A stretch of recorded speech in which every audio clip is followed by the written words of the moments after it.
Hi there and welcome back to the channel. Hope everybody is okay and well. Over the next few weeks I'm just going to do a few little how-to videos, just short little videos, well hopefully short little videos, just to try and show people a few tricks of the trade that may help them in future projects. So over the next couple of videos I'm going to concentrate on different types of joints.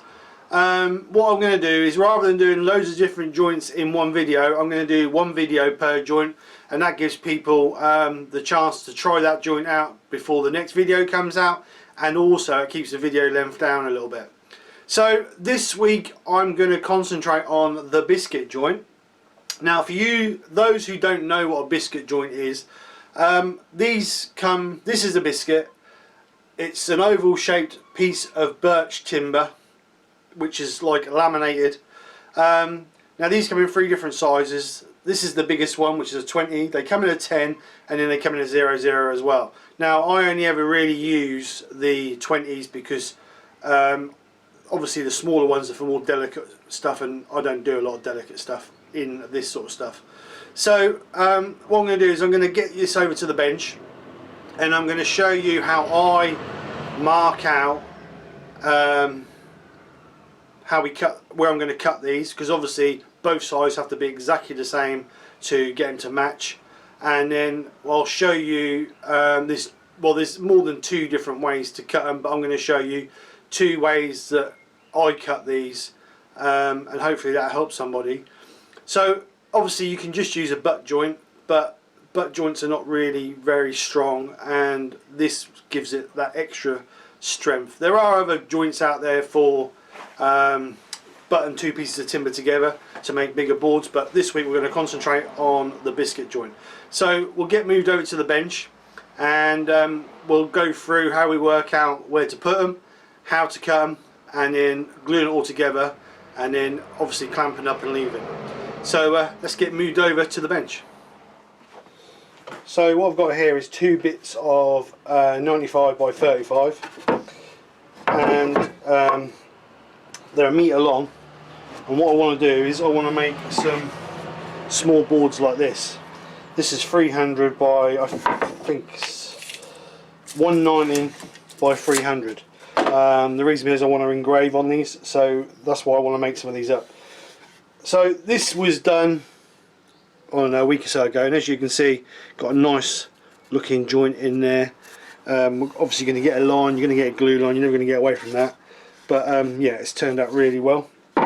So what I'm going to do is I'm going to go through how I mark it, and then we'll go through the different ways you can cut the opening for your biscuit to go in, and then we'll go through clamping it up, gluing it and clamping it, and then obviously we'll leave it to dry and then come back and sort it out. So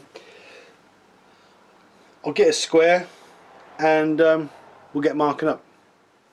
So what I normally do is, because I want 300mm boards, obviously you don't want to cut through it and see half the biscuit or a bit of the biscuit. So what I normally do is I normally mark roughly where my ends of my board's going, so I don't get a biscuit in that location. So these haven't been squared up, so what I'm going to do is I'm going to bring it in 20mm. So I'm going to cut the first one, I'm going to mark the first one at 320, and then we'll go 310 over that.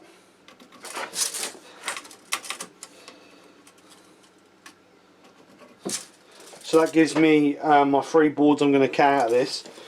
So now what I need to do is work out where I'm going to put my biscuits. So the first biscuit I normally put in is normally 50mm from the end. Now I know we're going 20mm, but the biscuit's not going to go that far up, so it should be okay. So then I normally go, so it's 50mm from the end, and I normally go 100mm after that. So there'll be 3 biscuits in that one, and then we'll do the same on the other ones. And the thing is, they have to be pairs, so it's always good to put a line straight through so you know exactly where you're going with your biscuits. So I'll mark this one up the same.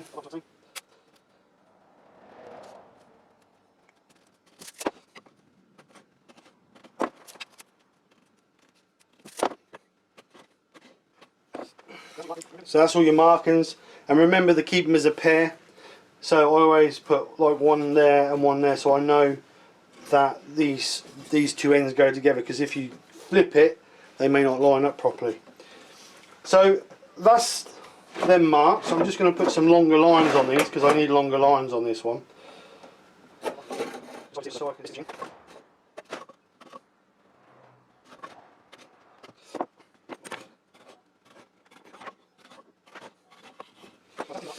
Right, so that's our timber marked. Always make sure you've got a good edge to glue to. I'm going to rub over with a bit of sandpaper on these just to give them a little bit of a keying in, because this is planed and I want a little bit of a rough edge, just not rough edge but just a scuffed up edge, just so the glue can soak in. So always make sure you've got two good edges to pull together. If not, you'll end up with a gap in them, so that's obviously you don't want that. And try not, admittedly if they're a little bit bowed, you can pull some of the bow out of them, but you don't want to be putting excess stress on them, so when they undo you're putting stress automatically back on the joints. So try and get some decent straight timber to obviously pull together with the minimum amount of stress you can get on them. So there's two ways, well the two ways I use to cut the joints is either with a biscuit cutter for the router, which is in here if I can get that, like that. Now this is for a quarter shank router, works really well. I use this when I'm on site a lot of the time. Really works well. Again, not hard to use, you just got to be careful that obviously you get the same depth every single time. So you can use that one. You can do them on a router table, which I have done them on a router table again with that piece, but most of the time I actually use a biscuit joiner like this one. Now this makes life so much easier, because once you've set, if you look on the side here, you've got your different depths, and you want to try and put your biscuit in the middle. Obviously if you've got a really thick piece, then you may have to put 2 rows of biscuits in, or 2 biscuits one above each other, but with something like this I'm just going to put one in the middle, would be more than enough. So with this you can set your depth gauge and it's locked. Then all you do is you line this line here. Oh, where are we going? This line here lines up with the line on the piece you put in, and all you do is gently push it, and then that brings out the blade to cut your biscuit depth. Now the good thing with this is, with this one you change your bearing for your different size of biscuits. With this one all you change is this dial here to give you your 3 different depths. Easy, you know what I mean? It's just simple, easy as that. So I'll get this kitted up, I'll get my mask and my ear defenders in, and then we'll cut the joints.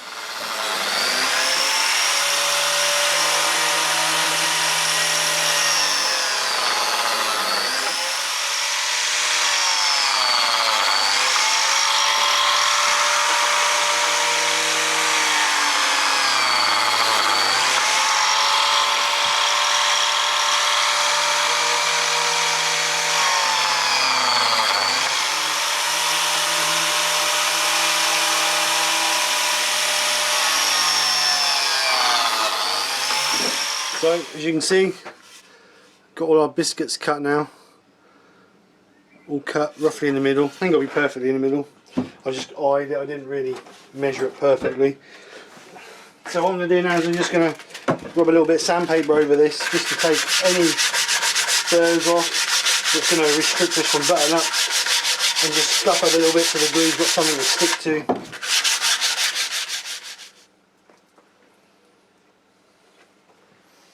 So it's just a case now of pushing them together.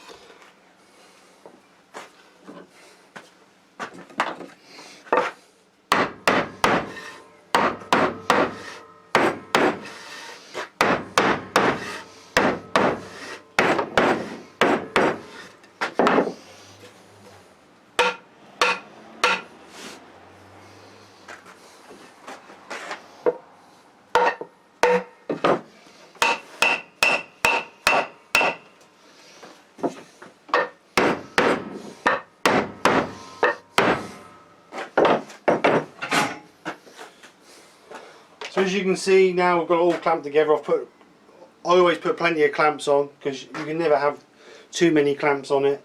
Obviously the better pressure you can get to push together the better. And then what I've also done is I've just clamped some flat pieces on each end, just to show you. And all that does is that stops this bowing. If you've got perfectly straight mortar joints here, it shouldn't bow, but when you're putting your pressure with your clamps on, because your clamps, if you might be able to see that there's a curve in the clamp, well that'll naturally cause the wood to curve up. So I always clamp a straight piece of timber each end and sometimes in the middle, just to stop that happening, so that keeps a nice straight board. So what we'll do now is we'll leave that to dry overnight, or it's only early in the morning, so I might come back this afternoon and take them off, and we'll get it taken out and we'll get it cleaned up. Now depending on how bad the joints are, I would either run it through the thickness of planer, or if they're not too bad, which they're not really too bad, I might just sand them out. Again, you're never going to get it perfect because sometimes the variation in bought timber is not always quite perfect. If obviously you was making some nice panels for doors, or something that was going to had to be really good quality, then you stick your timber through the thickness of planer first to get those correct heights. But again, even when you biscuit them together, you might have to run them through again to clean them all up. But anyway, we'll leave that to dry and then we'll come back to it once it's dry. These have now been sanded up to 60 grit. I just went over them quickly with a 60 grit just to take any, there's a little bit of a step, but that's where the wood difference is. Like we've said all along, machine timber, it's not always perfect. You get a little bit of variance in it. So yeah, nice tidy butt joint on the end there. I haven't planed or sanded the sides because I'll do that as and when I want them, and obviously if I want them thinner then I'll stick them through the thickness of planer, so that's not a problem. So anyway, that's the biscuit joint. I hope it helps somebody just to give you a little bit stronger joint. I mean, okay, butt joints are okay, but this obviously is a little bit stronger if you want something that's got that little bit more strength to it. So anyway guys, hope you've enjoyed, and take care, speak to you soon, and bye for now.